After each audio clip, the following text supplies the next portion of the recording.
Olá pessoas, tudo bem? Conforme prometido eu faço um vídeo agora para comentar as dúvidas que vocês registraram sobre o documentário Aqui há Dragões, uma introdução ao pensamento crítico, e também quero fazer, além de comentar as dúvidas de vocês, quero fazer alguns comentários genéricos sobre o texto e ressaltar alguns pontos que eu acho bem importantes e interessantes. Primeiro, vamos às dúvidas. Aparentemente, a grande parte da turma compreendeu bem o texto do documentário, porque apenas 4 pessoas registraram dúvidas. Elas estão lá no Moodle, no item especialmente criado para isso, diz lá, registre aqui suas dúvidas. Então apareceram 4 dúvidas. Eu vou ler elas e comentar. A primeira diz assim: a minha maior dúvida em relação ao texto é que não ficou muito claro a questão relacionada ao arenque vermelho. Achei aquele exemplo confuso. O arenque vermelho. Ademais, acho que o texto tem uma linguagem bem compreensível e que nos fará perceber as bandeiras vermelhas de nosso tempo e averiguar suas veracidades. E vale ressaltar que o texto não se diz ter uma verdade absoluta, já que ele trata de ciência e essa não é passível de mudanças. Tá, eu acho que a ideia aqui, as ciências, elas são passíveis a mudanças, né? As ciências estão constantemente revisitando suas teorias e reajustando o montante do seu conhecimento com base nas novas descobertas, nas novas evidências que vão surgindo. Sobre o arenque vermelho. Tá, daí o texto explica ali, o cara do documentário também, como é que é o nome dele? Esqueci o nome do tio do documentário. O Brian Dunning. Ele explica que o arenque vermelho é uma espécie de peixe, um peixinho vermelho, né? E muito fedido, né? E antigamente se usava esse peixe para despistar os cães farejadores. Daí você o peixe é tão fedido que ele confunde o olfato do cachorro e aí o cachorro não consegue mais perseguir, seja lá o que ele estiver perseguindo. O que isso tem a ver com as pseudociências? O Brian Dunning diz que muitos promovedores das pseudociências, eles se valem dessa estratégia do peixe fedido, né? O que eles fazem?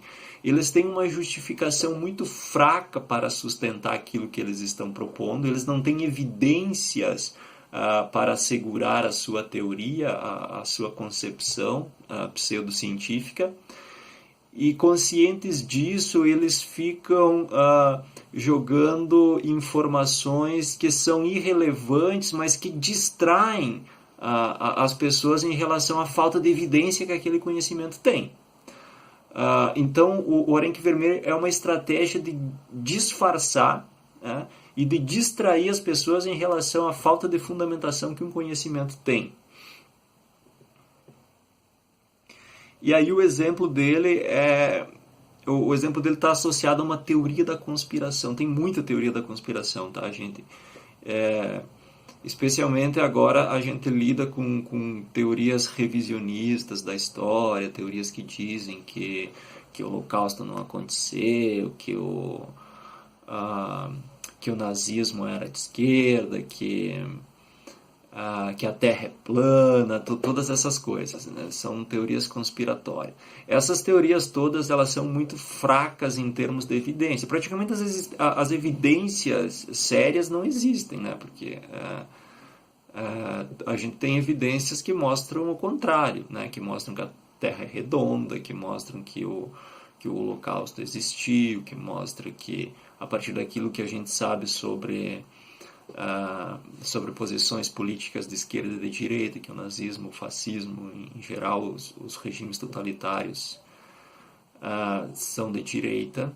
Não todos, tá? Não todos. A gente tem regimes totalitários de esquerda, obviamente. Vejam o caso da Rússia, Vejam o caso de Cuba e etc. Tá? Mas não é o caso do nazismo. Pois bem, ele dá o exemplo de 11 de setembro, o atentado de 11 de setembro de 2001. Talvez vocês não fossem nem nascidos. Meu Deus, como vocês são jovens. Tá.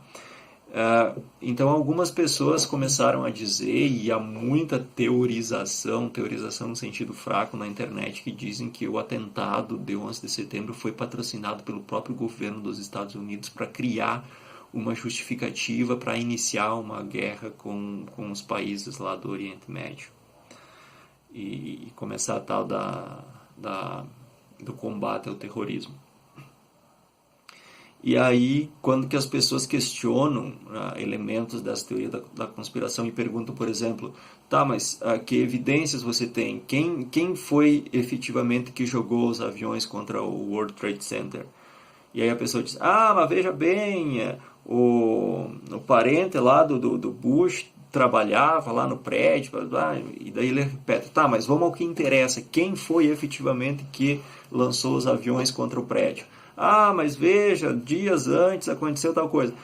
Veja, essas informações de que tem uma relação aqui e lá no fundo que se conecta. Bom, isso, segundo o Brian Dunning, são peixes fedidos que servem para tirar a pessoa do caminho que ela está farejando, que impedem a pessoa de chegar até as evidências. Né? Então são estratégias de distração, né? Arenque vermelho.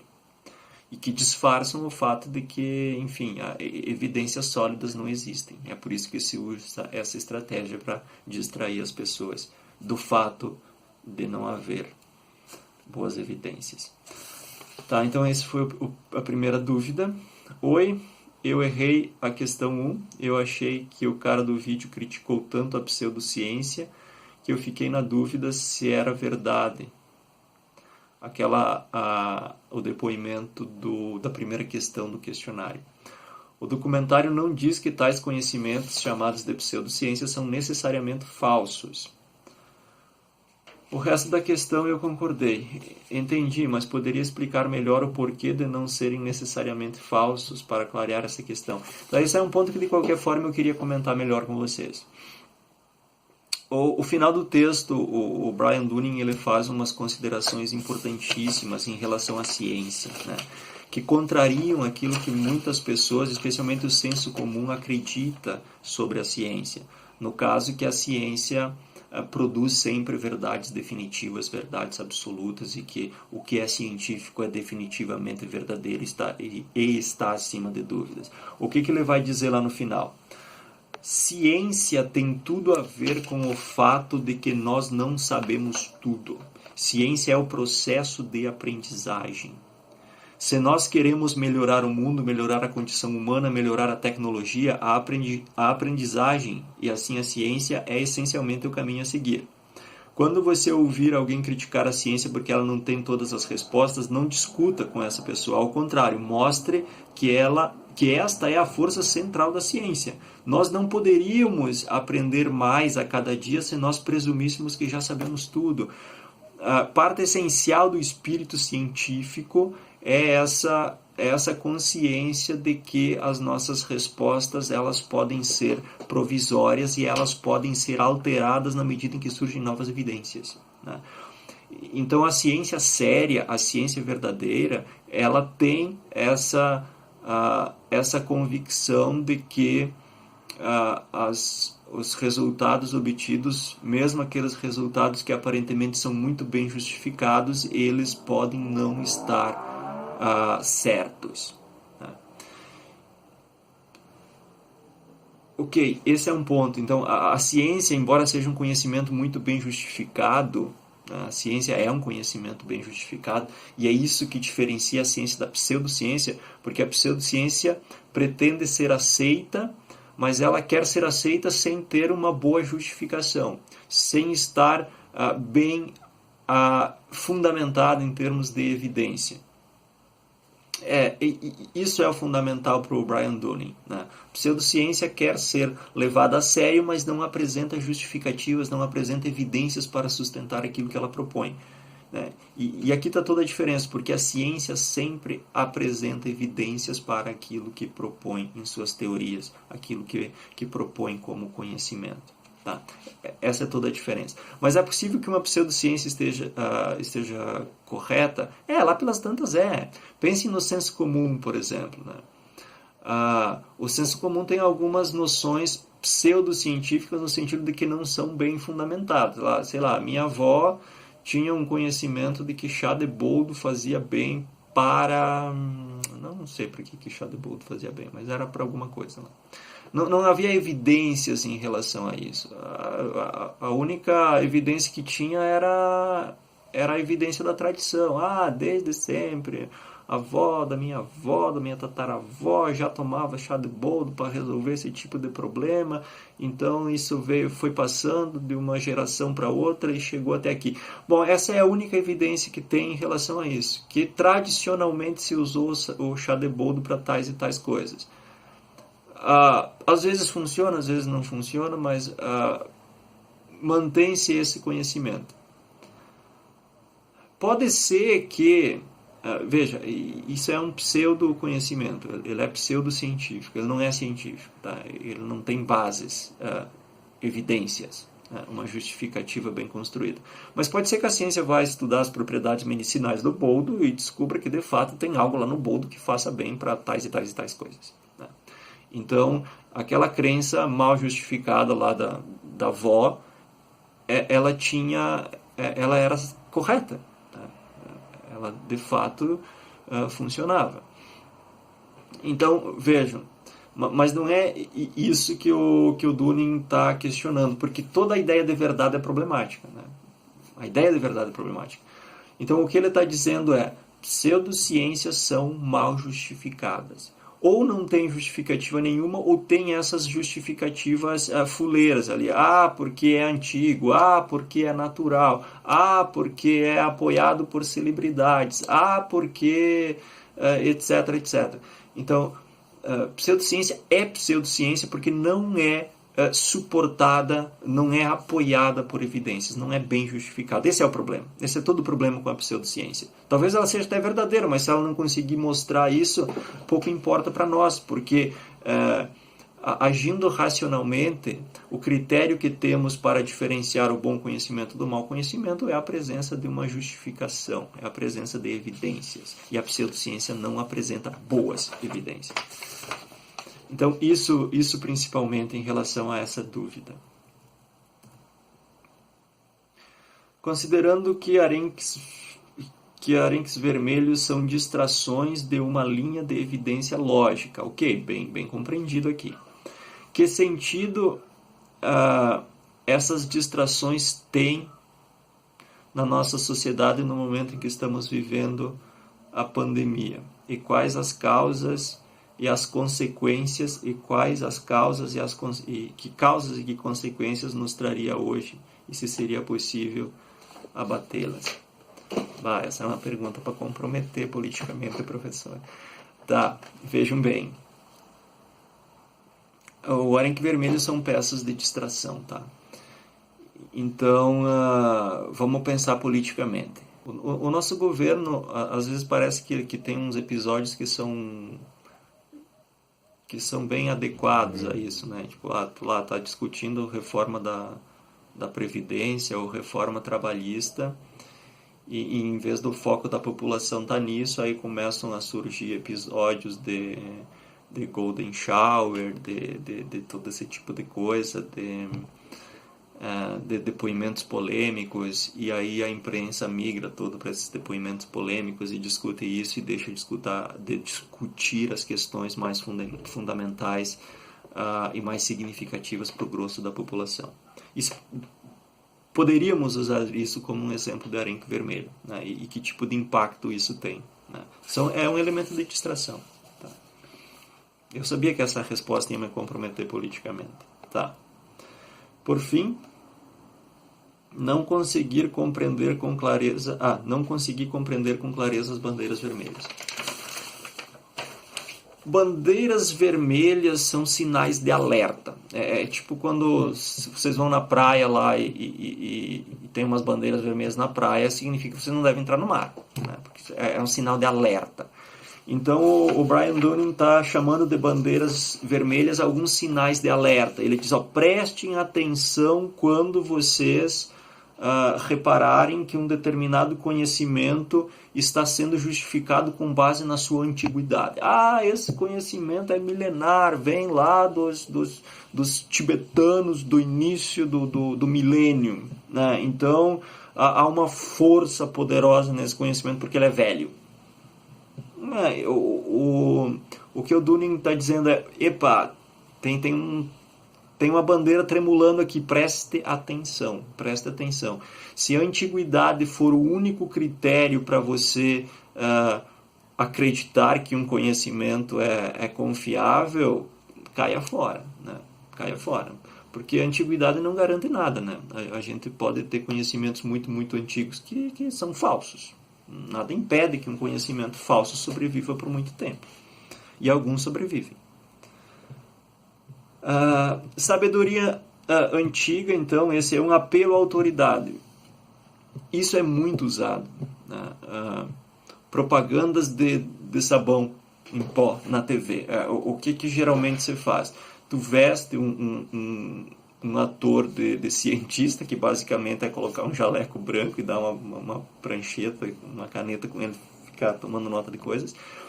E aí tem um cientista lá e tem um experimento grotesco lá, que daí tem as crianças brincando, daí elas se sujam com molho de tomate, chocolate, terra, etc. E aí depois tu pega a roupa da criança, mergulha ela no sabão em pó da propaganda, no super sabão em pó da propaganda, e no sabão em pó concorrente. E aí depois você tira. O concorrente sempre fica a silhueta da mancha lá que não saiu, e aquele do sabão em pó do comercial fica estupidamente branco, reluzindo. Parece que a roupa sai com luz de dentro do balde de amaciante.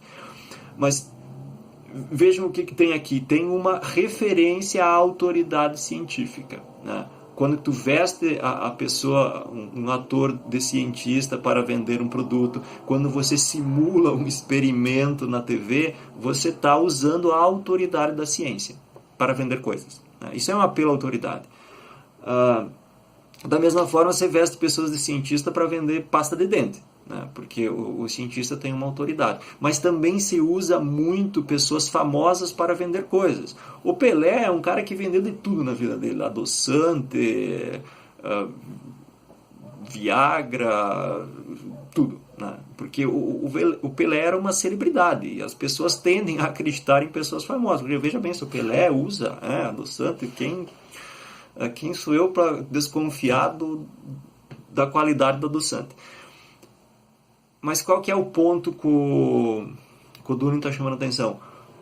As pessoas famosas, elas podem se enganar tanto quanto qualquer outra pessoa. Então, fique atento, né? Se a única evidência que sustenta uma teoria, que sustenta um conhecimento, é que ela é endossada por uma pessoa famosa, caia fora também, né? Caia fora, porque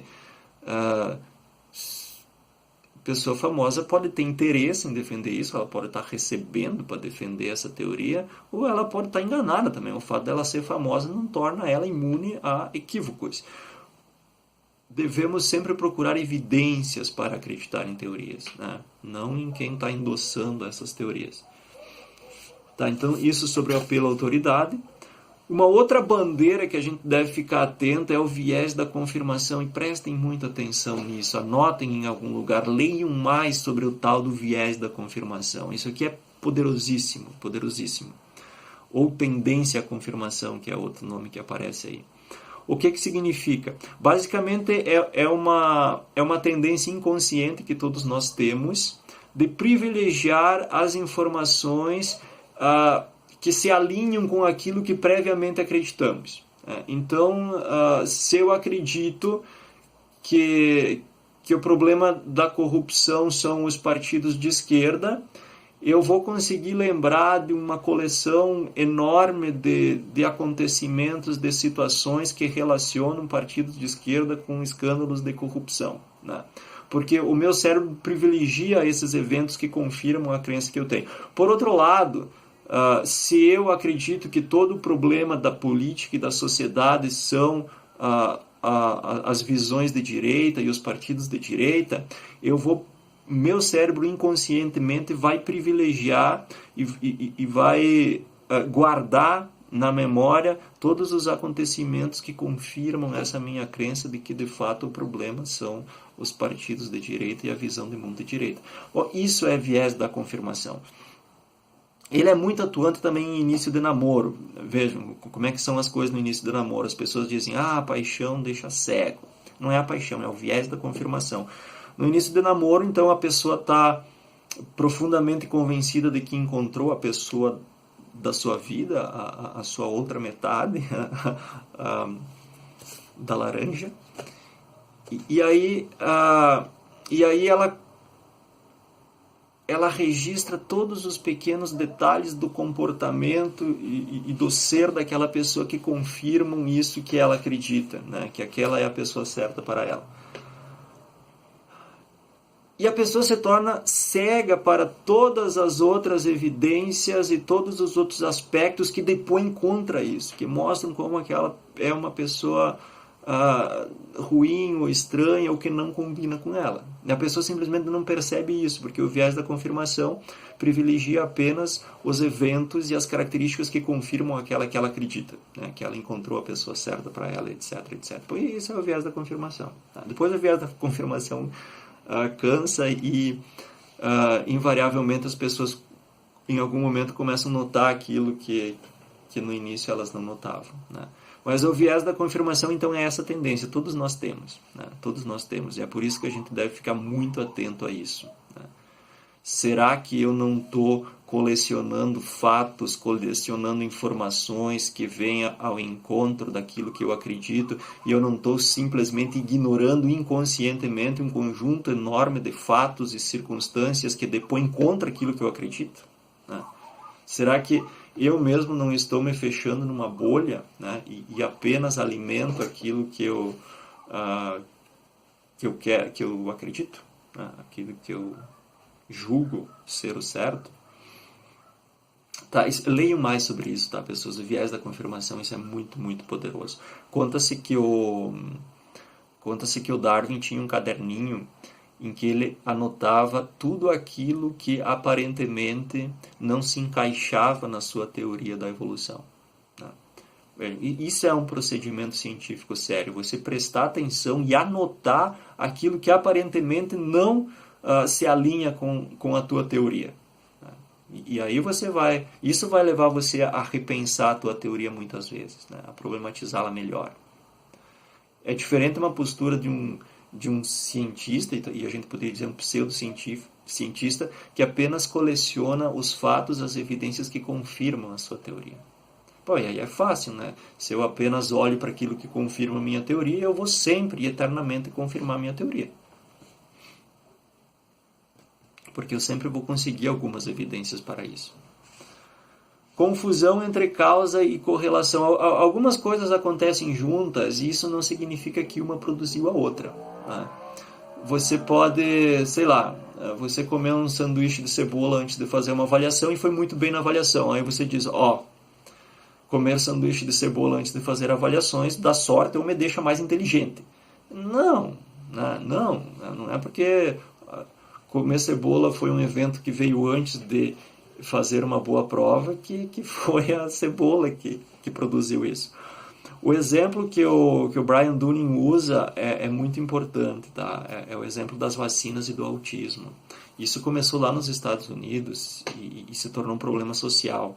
Não só com o autismo, mas com outras doenças também, como o sarampo, por exemplo, que agora está voltando e já tinha sido eradicado. Os sintomas do autismo costumam se manifestar no mesmo período etário em que são feitas algumas vacinas. Mas não são as vacinas que levam a manifestação dos sintomas. Os sintomas iam se manifestar de qualquer jeito, com a vacina ou sem a vacina.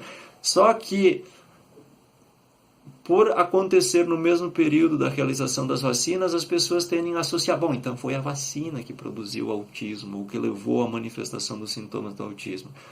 Tá? Isso é um pensamento torto. Então, bandeira vermelha para isso também. Prestem atenção quando que existem teorias que usam acontecimentos que acontecem juntos para dizer que um produziu o outro. Né? Algumas coisas podem acontecer juntas sem que uma tenha produzido a outra. Não é o cantar do galo que faz amanhecer, né? Mas o galo sempre canta ao amanhecer. Né? Tem uns desenhos animados que brincam com isso, né? Alguém rapta o galo lá, rouba o galo, prende o galo, daí não amanhece, né? Porque se o galo não canta, não vai mais amanhecer. Mas não é o cantar do galo que faz amanhecer, tá? Essas duas coisas estão relacionadas, o galo cantar e amanhecer o dia. Né? Mas não é o cantar do galo que faz o dia amanhecer. Então prestem atenção nesse tipo de bagunça conceitual também. Isso é uma bandeira vermelha. Outro sinal de alerta é o arenque vermelho, esse eu já comentei. Prova por verborragia, quer dizer, verborragia é um vomitar, uma incontinência informacional. Né? Aí quando tu tem uma teoria muito fraca, né, em termos de fundamentação, em termos de evidência, você junta um monte de caco de informação relacionada, mas que significa muito pouco para a credibilidade daquela informação, e fica tirando isso nas pessoas. Informação, irrelevante na grande parte. Mas quando que as pessoas veem esse montante enorme de informação, elas costumam pensar, nossa, isso está bem fundamentado, né? Isso está bem informado, essa teoria. Na verdade é um monte de baboseira, significa muito pouco para a credibilidade da teoria que está sendo apresentada. Energia mística, o Dunning acha que todas essas conversas de que existem energia por trás dos acontecimentos, prestem atenção nesses papos das energias, tá? Energia para a ciência é uma coisa bem pontual, assim, a capacidade de produzir trabalho, né? Então energia não tem muitas vontades assim sobrenaturais em termos científicos. Supressão por autoridades. Aqui o Dunning está dizendo que é comum as pseudociências, ou as pessoas que defendem as pseudociências, dizerem que a ciência não dá atenção para eles, não publica os seus artigos, não dá espaço nas discussões científicas, nos eventos científicos. Aí o Dunning diz, mas é claro, né, se você quer ser respeitado cientificamente, você precisa fundamentar racionalmente e adequadamente as tuas teorias. Tu não pode vir aqui contar histórias infundadas e esperar que a gente leve você a sério. Então, não é que a ciência tira o espaço dessas pessoas, é que simplesmente elas querem espaço sem atender os critérios exigidos pelos espaços científicos. Se você quer discutir com a ciência, você tem que atender a alguns critérios bem básicos, como, por exemplo, apresentar evidências para aquilo que tu está dizendo. Totalmente natural, essa é uma outra bandeira. O Dunning está dizendo, preste atenção quando alguém vem dizer para você que determinado produto ou determinada prática é boa só porque ela é natural. Tem um monte de coisa que é natural e é veneno, inclusive. Né? Inclusive tem venenos naturais poderosíssimos, tem plantas tóxicas, você vai lá, mastiga e morre, é bem simples assim. Terra é natural também, e não é porque é natural que a gente sai por aí comendo terra, grama, sei lá, capim. Então não é bem assim a história, não é porque algo que é natural que ela se torna essencialmente boa. Né? E da mesma forma não é porque algo é artificial ou manipulado industrialmente que ela vai se tornar ruim. Tá? Esse é um raciocínio simplista bem complicado. Totalmente natural. Suporte ideológico. Aí o Dunning está se queixando de que alguns partidários das pseudociências entram na justiça reivindicando, por exemplo, que suas teorias sejam ensinadas na escola. Né? porque eles têm o mesmo direito de apresentar um ponto de vista alternativo sobre o mundo e sobre a realidade, etc. O Durkheim está dizendo, bom, o conhecimento ele deve lutar a partir dos argumentos, a partir das evidências, não a partir da justiça. Se você tem uma teoria bem fundamentada, apresente ela, né? E ela vai sobreviver, né? E ela vai fazer frente às teorias concorrentes. Agora, se você tem que entrar na justiça para que a tua teoria tenha espaço, é porque ela sozinha não tem força, né? Ela sozinha não consegue se garantir. Bom, essas são as bandeiras. O Durkheim está dizendo, prestem atenção quando aparecerem essas coisas. Na lógica, no curso de filosofia vai ter disciplina de lógica, tá? E a lógica dedica um espaço para discutir falácias. Muitas dessas bandeiras vermelhas, elas são falácias também, né? Elas são raciocínios tortos que caracterizam argumentos ruins, né? Que vale a pena prestar atenção. O que mais eu queria chamar a atenção desse texto? Ele dá alguns exemplos de como a ciência funciona e o que significa rigor científico. Ele diz, alguns produtos da pseudociência têm lá escrito que eles foram produzidos a partir de um estudo. Tá, mas o que significa um estudo? Ele diz, tu fica 5 minutos olhando para o céu e coçando o queixo, pronto, parabéns, você realizou um estudo.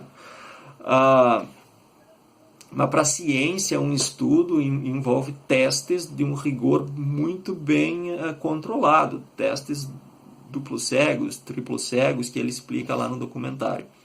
Ele vai falar muito das homeopatias. Eu só quero fazer uma ressalva em relação a isso. Muita gente confunde homeopatia e chama de homeopatia o que na verdade são medicamentos, são fitomedicamentos, são medicamentos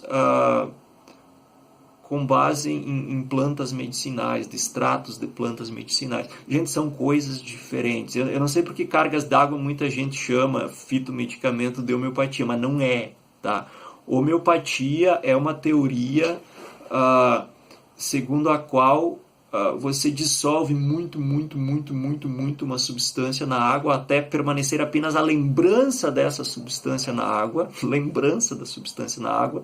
Diz o Durkheim, não tem mais uma puta de uma molécula lá naquela amostra de água. Tá?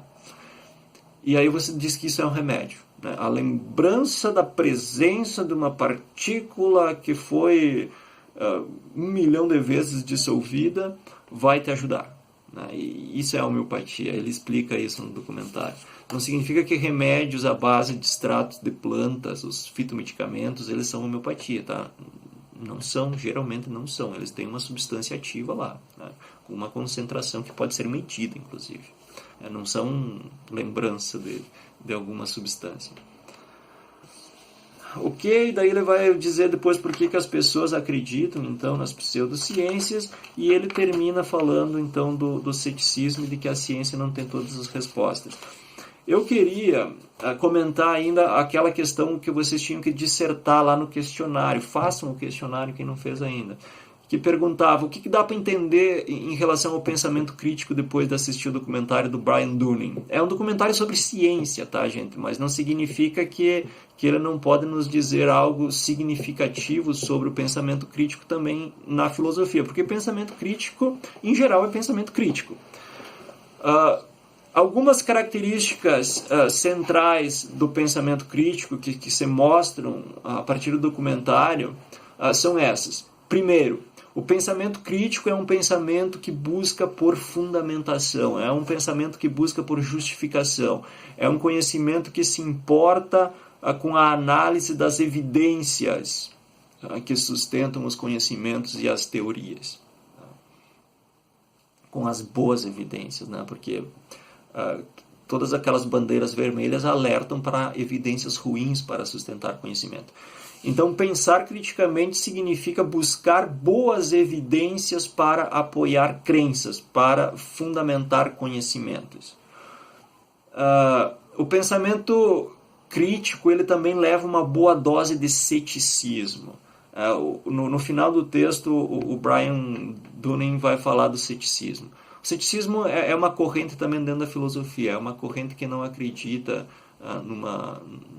na possibilidade da verdade, por exemplo. Mas aqui o ceticismo tem um caráter bem específico. O ceticismo está indicando essa atitude de suspeita, né? Ser cético significa suspeitar, duvidar, ficar com o pé atrás, não aceitar as coisas muito rápido e muito prontamente. Bom, isso é parte importante do pensamento crítico, né? Comece duvidando, né? Porque a dúvida vai te levar ao questionamento. Duvidar, questionar é parte muito significativa do pensar crítico, né? Não dá para ser crítico aceitando tudo assim de graça, né? Sem fundamentação, sem questionamento, sem investigação, sem análise.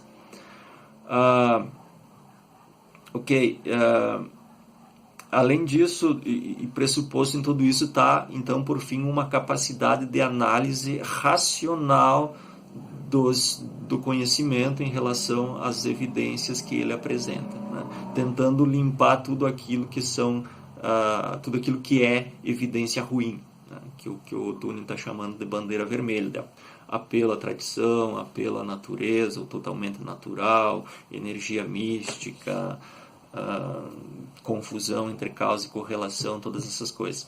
Então, o pensamento crítico também, como terceira característica, tem essa capacidade de análise crítica, racional das evidências por trás de um conhecimento. Isso, pessoas, eu recomendo em algum momento que vocês releiam esse texto. Vale a pena ler ele mais de uma vez, que a gente vai percebendo melhor alguns aspectos. Ok? Quem não fez as atividades ainda, o questionário e o... e quem não registrou as dúvidas também ainda pode fazê-lo. Até mais, se cuidem da gripe.